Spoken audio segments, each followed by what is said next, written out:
세 번째, 프로토콜에 대해서 설명드리도록 하겠습니다. 먼저 프로토콜입니다. 프로토콜은 컴퓨터 상호 간의 통신을 위해 미리 정해놓은 특별한 통신 규칙, 통신 규약을 말합니다. 그러니까 프로토콜은 우리나라 말로 하면 통신 규약이라고 보시면 되고, 여기 설명드린 대로 상호 간의 접속이나 전달 방식, 통신 방식, 주고받을 형식, 오류 검출 방식, 코드 변환 방식, 전 속도 등에 대해 정해놓은 것이라고 되어 있고요. 대표적인 게 현재 인터넷 사용되고 있는 TCP/IP가 있다라고 보시면 됩니다. 그러니까 프로토콜은 도로에 있는 신호등이 프로토콜이라고 보시면 됩니다. 신호등 빨간불이면 서고요. 초록불이면 가도록 설계가 되어 있지 않습니까? 그런 어떤 일종의 그 신호등 같은 신호 체계들이 통신 규약, 프로토콜이라고 보시면 되겠습니다. 프로토콜의 기본 구성 요소 세 가지는 구문이 있고요. 신텍스, 의미, 시멘틱 순서가 있다라고 나와 있고요. 구문은 데이터의 구조나 형식을 말하는 것으로 부호와 신호 레벨 등을 우리가 구문 신텍스라고 부르고요. 의미는 전송의 조작이나 오류 제어 등 제어 정보에 대한 규정을 의미 시멘틱이라고 부르고요. 타이밍은 순서요. 접속되어 있는 개체 간의 통신 속도라든가 조정, 메시지 순서 제어하는 것들을 우리가 타이밍이라고 부른다라고 보시면 되겠습니다. 자, 프로토콜의 기능은 일단 주소를 지정해야 되겠죠. 주소. 특정 어떤 이제 개체에서 다른 개체로 데이터를 전송할 경우에 이제 그런 상대방의 주소 같은 것들을 알아야 가기 때문에 프로토콜의 기능 중에는 이제 주소 기능이, 지정 기능이 있고요. 그다음에 순서. 프로토콜은 특정 데이터 단위로 가거든요. 아까 뭐 뒤에 나오겠지만 PDU라는 어떤 이제 그런 계층별로 나눠서 그 데이터 단위로 나눠서 가는데 쪼개서 가다 보니까 전송 순서가 명확히 됩니다. 이게 1번 팩 쉽게 말씀드리면 1번 패킷인지 2번 패킷인지 이런 순서를 명시하는 기능이라고 보시면 되고요. 그 다음에 특히 연결 지향이 대표적인 게 TCP 프로토콜인데 TCP 프로토콜에서는 이 순서에 맞게끔 그 흐름 제어나 오류 제어할 때 사용하는 게 순서 지정 기능이라고 보시면 되고요. 그 다음에 단표나와 제조업이라고 나오죠. 단표나는 이제 그 일정한 크기로 불러온 패킷이라든지 프레임이라든지 세그멘트 이렇게 쪼개거든요. 그거를 이제 프로토콜 상에서 이제 그걸 나누는 걸 단편화라고 부른다라고 보시면 되고요. 받은 측, 수신 측에서는 이제 그걸 다 하나로 다시 만들어야 돼. 원래 데이터를 만들어야 되거든요. 그런 것들을 뭐 재조합한다, 조합한다. 그런 것도 이제 프로토콜의 기능이라고 보시면 되고요. 그 다음에 흐름 제어라는 거죠. 흐름 제어. 기본적으로 받는 쪽에서 뭐 받을 용량이 정해져 있는데 수신 측에 마구 보낸다라고 하게 되면 데이터 중간에 패킷들이 잃어버리는 경우들이 있거든요. 그래서 그런 것들을 이제 흐름을 적절하게 제어해주는 방식이 뭐 스탑 앤 웨이트가 있고 유명한 슬라이딩 윈도우가 있다라고 보시면 되죠. 그래서 흐름 제어도 프로토콜의 기능이라고 보시면 되고요. 그 다음에 이제 오류 제어가 있고요. 오류 제어, 체크성 기능이라든지 그 다음에 연결 제어. 여기 보면 구문, 의미, 시간 같은 걸 연결 제어가 있고, 그 다음에 동기화라는 거죠. 양 개체 간의 대상 주의 타이머 값이나 윈도우 크기 이런 것들을 맞춰주는 그런 것도 이제 프로토콜의 기능이고요. 그 다음에 멀티플렉싱. 하나의 통신선로 가지고 다수의 시스템들이 주고받을 수 있게끔 하는 그런 기능도 있어야 되고요. 그 다음에 전송 서비스죠. 뭐 우선순위 결정이라든지 뭐 서비스 등급 보안 같은 거. 그 다음에 캡슐화. 캡슐화는 이제 그 송신자의 어떤 데이터 정보, 실질적인 전송된 데이터에다가 그 다음에 송수신자 정보를 덧붙이고요. 뭐 오류 검출 코드라든지 제어 정보들을 덧붙이는 이런 것들이 이제 프로토콜의 기능이라고 보시면 되겠습니다. 자, 그 다음에 프로토콜 제정 기관 제일 유명한 게 이제 ISO죠. ISO, International Organization for Standardization이죠. 그러니까 이게 우리나라 말로 국제 표준화 기구라고 보시면 되죠. 그래서 이게 뭐 컴퓨터 관련된 것뿐만 아니라 여러 가지 공장이라든지 공장 같은 예전에 보시면 뭐 iOS 9천 몇 번 획득 막 이렇게 되어 있거든요. 이게 이제 여러 가지 공장에서 제조하는 그런 과정을 표준화한 그런 것들이라고 보시면 되고요. 이 컴퓨터 관련된 분야에서는 이제 뒤에 우리가 배울 OSI 7 레이어를 이제 어떤 OSI 7 레이어, OS 참조 모델이라고 부르는데 그걸 표준화한 게 iOS고요. 그 다음에 CD-ROM 규격, CD-ROM이 이제 ISO 9660이거든요. 9660. 이 CD-ROM 규격도 표준화한 게 IS라고 보시면 되겠습니다. 자, 그 다음에 그 유명한 게 IEEE라고 부르죠. IEEE. 여기 보시면 전기 및 전자공학제자는 국제 조직이라고 보시면 되죠. 또 뭐 전기전자 관련 학회라고 보셔도 됩니다. 그래서 전기, 전자, 컴퓨터, 물리학, 수학 등 다양한 과학 정보 등 전국에 참여하고 있는 그 기구가 이제 IEEE라고 보시면 되고요. 그래서 전기 전자 공해 관련된 이제 주요 표준안을 하고 있고, 그 네트워크 관련된 분야에서는 이제 랜이라든지 맨 아까 관련된 표준이 IEEE 802. 요게 이제 IEEE에서 그 표준화한 거라고 보시면 되고요. 그 다음에 안시 있죠. 안시는 미국 표준협회죠. 미국 미준협회. 아메리칸 내셔널 스탠다드 인스티튜라고 되어 있죠. 인스티튜트.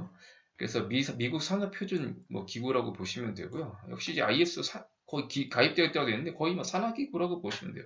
안시에서 올리는 거는 거의 뭐 IS에서 그 거의 표준화로 채택될 정도로 그러니까 그 안시 활동하시는 어떤 이제 그 위원들이 IS에도 같이 활동하는 경우가 많기 때문에 거의 뭐 표준화된다고 보시면 되겠습니다. 그래서 미국 내 규격인데 거의 IS 표준이 되는 경우가 많다고 보시면 되고, 그다음에 안시에서 지정한 게 이제 ASCII 코드라는 게 있다는 거죠. 뭐 7비트 기반의 데이터 통신이 되면서 8비트로 이렇게 늘어나긴 했는데, 그 7비트 기반의 이제 문자를 표기하는 코드가 ASCII죠. ASCII를 이제 안시에서 만들었다고 보시면 되고요. 그 다음에 EIA, 아까 이제 EIA, TIA라고 부르는데, EIA가 미국 전자산업협회죠. 그 중에 되게 중요한 게 이제 그 랜 교육이 아까 말씀드린 이제 T568B 있죠. EIA, TIA 교육하고 뭐 RS232 포트도 굉장히 유명합니다. 약간 이제 프린터 같은 이런 규격들이죠. 네. 일단 EIA에서 이제 그 랜 RJ45잭 배열 568B 를 표준화했다라고 보시면 되고요. 그 다음에 요즘에 가장 또 핫한 기구 중에 하나가 ITU죠. ITU. ITU가 국제전기통신연합이라고 보시면 되고요. 여기 나온 대로 이제 전기통신의 개선과 효율적인 사용에서 국제협력을 뭐 증진하고 전기통신 업무 능률을 향상하고 정부 간 국제기구라고 되어 있는데 크게 세 가지로 되어 있습니다. ITU-T가 있고요. 그 다음에 ITU-R이 있고 ITU-D가 있는데 가장 이제 유명한 게 ITU-T가 있죠. 아까 말씀드린 대로 우리가 지금 스마트폰, 핸드폰 쓰지 않습니까? 뭐 3G니, 4G니, 5G니 뭐 이런 식으로 규격하잖아요. 그거 표준화한 데가 ITU-T라고 보시면 되죠. ITU-T. 그다음 ITU-T는 뭐 전화 및 전신에 관련된 표준기구 CITT에서 현재는 이제 이름이 바뀌었다라고 보시면 되겠습니다. ITU-T. 또 이제 기관도 있다라고 알고 계시면 되고요. 자, 그 다음에 이제 프로토콜이요. 그 유명한 이제 프로토콜이 이제 TCP/IP라고 보시면 돼요. TCP/IP. TCP는 뭐 뒤에 설명드리겠지만 TCP라는 프로토콜, IP라는 프로토콜이 따로라고 보시면 되고요. TCP/IP는 언제 등장하면 1960년대 말에 등장해 다르파에서 연결이 시작됐다고 되죠. 제2차 세계대전이 45년에 종이되죠. 그러면서 이제 미국하고 소련이 대립됩니다. 뭐 아시겠지만 제2차 세계대전이 끝난 게 이제 원자폭탄, 핵폭탄이거든요. 핵폭탄이 그 제2차 세계대전을 끝나는데 결정적인 역할을 합니다. 그 뒤로 이제 미국하고 소련이 이제 등장하게 되고 그 핵 군비 경쟁을 하죠. 그러면서 그 전 세계적으로 핵탄두를 뭐 수천 개씩 이렇게 만들기 시작하고요. 그 다음에 이제 문제는 뭐냐면 그 수천 개 핵탄두를 한 번에 쏠 수 있는 뭐 그런 체계들을 막 연구하기 시작했다라고 보시면 됩니다. 이게 1960년대 말에는요, 유닉스라는 운영체제가 등장을 하고요. 이 유닉스를 이제 엮기 위해서 다양한 프로토콜이 연구가 됩니다. 그래 탄생한 게 이제 아르파넷이라는 형태라고 보시면 되는데, 어쨌든 이 1969년에 유닉스가 등장하고 컴퓨터를 연결하기 위해서 그 프로토콜이 연구가 되고요. 그때 개발된 프로토콜이 이제 TCP/IP다라고 보시면 되겠습니다. 그래서 TCP는 이제 TCP라는 프로토콜, 트랜스미션 컨트롤 프로토콜에서 전송을 담당하는 그런 프로토콜하고 IP, 뭐 주소를 찾아가고요, 패킷들을 쪼개주고 하는 그런 역할을 하는 이 두 개의 프로토콜이 결부가 돼서 현재 이제 이 두 개가 기본적으로 같이 이제 동작을 해야 되기 때문에 TCP/IP라고 부른다라고 보시면 됩니다. 그래서 여기 보면 TCP는 뭐 뒤에도 나오겠지만 IP 프로토콜에 만들어진 패킷들의 이제 전송을 담당한다라고 보시면 되고요. 그 다음에 목적지 주소에 올바르게 잘 갈 수 있도록 제어를 해주고 중간에 패킷이 유실되지 않도록 해주는 기능을 하고요. 그 다음에 IP는 이제 전송원자를 패킷을 나누고 이제 목적지로 잘 갈 수 있도록 운반하는 그런 형태라고 보시면 되겠습니다. 자, TCP/IP의 구조. TCP/IP는요, 총 4개 층으로 되어 있다라고 되어 있죠. 그래서 밑에가 OSI 7는 뭐 그 뒤에 이제 표준화 7개 계층으로 표준한 거고요. TCP/IP가 먼저 등장합니다. 먼저 등장하면서 4계층만 이렇게 설계했다라고 보시면 돼요. 맨 밑에 계층, 네트워크 계층이라고 하고, 네트워크 인터페이스 계층이라고 부릅니다. 네트워크 인터페이스 계층이라고 부르는데, 그 다음에 이제 그 위에 이제 인터넷 계층, 전송 계층, 응용 계층, 4개로 이렇게 나눈다라고 보시면 돼요. 응용 계층이 이제 현재 우리가 쓰는 어떤 다양한 프로토콜 있죠. 웹이라든지, HTTP 프로토콜이라든지, 메일, DNS, 이런 프로토콜이 응용 계층에 속하는 거고요. 전송 계층이 이제 TCP, UDP, 인터넷 계층이 이제 IP 프로토콜이라든지, ICMP, 인터넷 컨트롤 메시지 프로토콜이라든지, ALP가 속하고, 그 다음에 네트워크 인터페이스 계층은 물리적인 어떤 그런, 계층이라고 보시면 돼요. 이더넷이라든지 이런 것들이라고 보시면 되겠습니다. 다시 정리 한번 해드리죠. 네, 밑에 또 제가 정리해놨는데, 일단 첫 번째 네트워크 인터페이스 계층은 네, 물리적인 네트워크, 연결된 네트워크를 의미한다라고 보시면 되고요. 프레임을 물리적 회선에 올리거나 내려받는다고 했죠. 윗단계를 올리거나 내리는 한다라고 보시면 되고요. 그 다음에 이제 보내는 쪽은 사용 계층에서 받은 패킷을 프레임을 만들어 물리적 회선에 올린다라고 나오고요. 받는 쪽은 이제 이걸 프레임을 이제 패킷으로 변화해서 사용 계층으로 얻는 그런 형태다라고 보시면 되겠습니다. 자, 그 다음에 인터넷 계층이죠. 인터넷 계층. 그 다음 계층이 인터넷 계층인데, 인터넷 계층은 그 상위 계층에서 받은, 그 상위 계층이 이제 전송 계층이죠.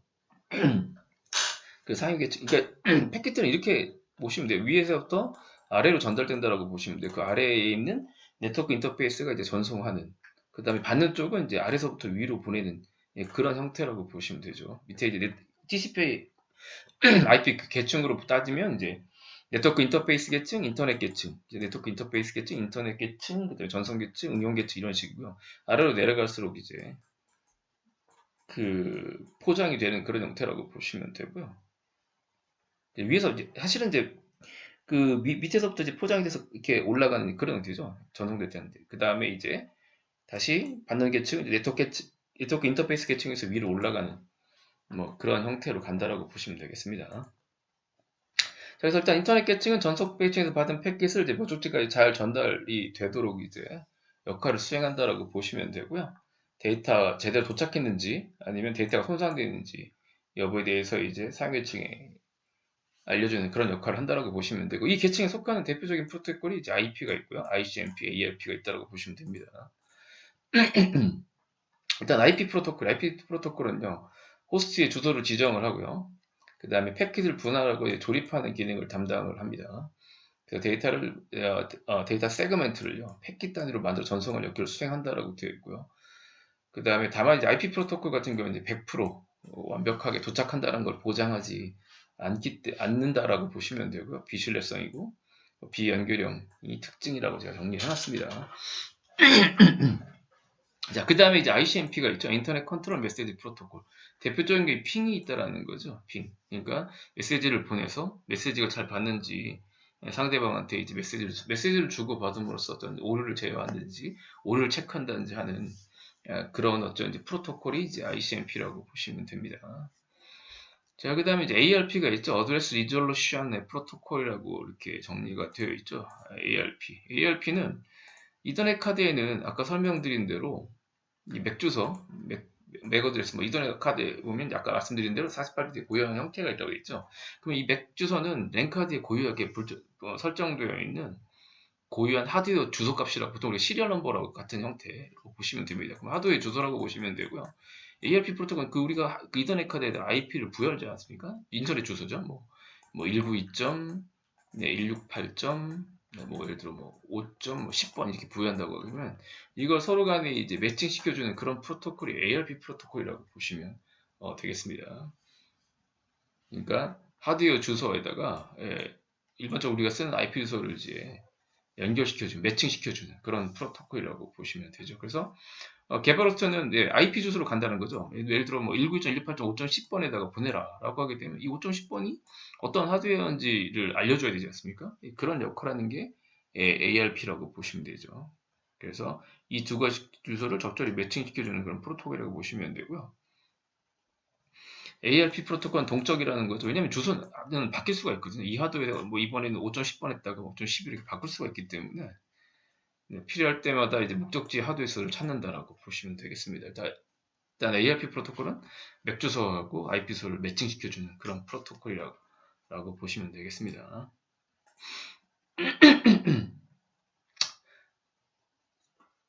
자, 그 다음에 뭐 전송 계층은 응용 계층 위에서 응용 계층에서 받은 데이터를 세그멘트로 만든다라고 되어 있고요.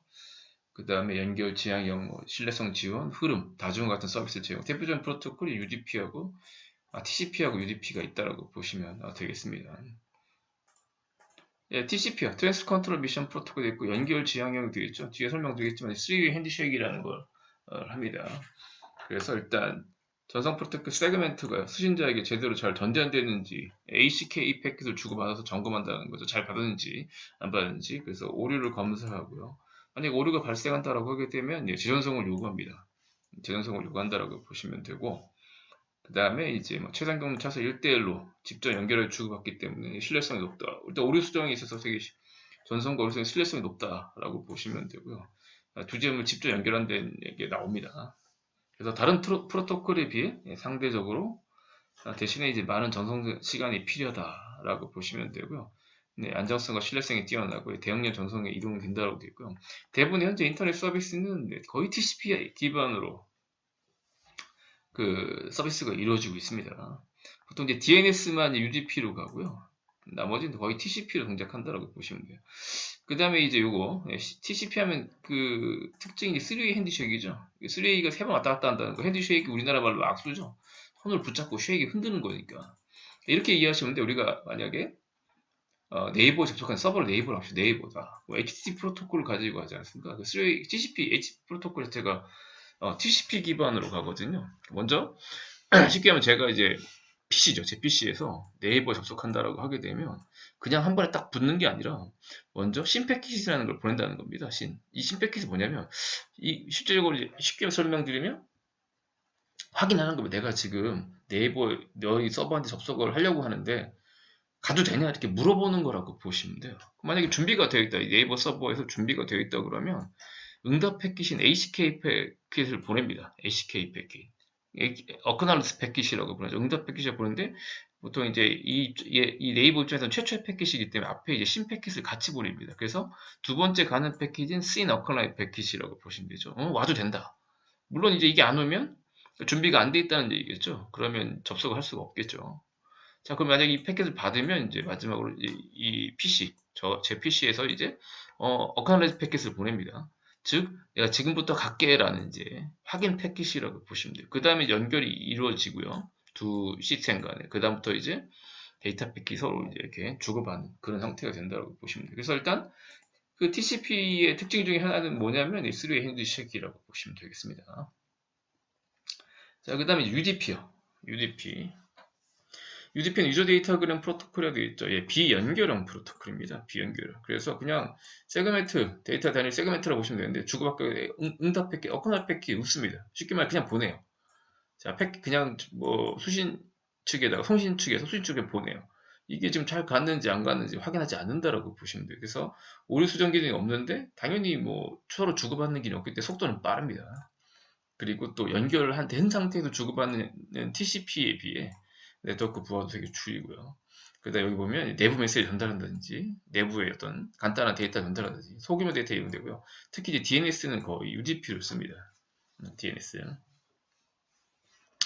자, 그 다음에 이제 뭐 마지막으로 응용 계층이죠. 마지막으로 응용 계층인 경우에는 그냥 우리가 쓰는 어떤 그런 서비스들이라고 보시면 되죠. 그래서 뭐 HTTP라든지 FTP라든지 TFT, SMTP 이런 다양한 서비스들이 응용 계층에 해당된다라고 보시면 되겠습니다.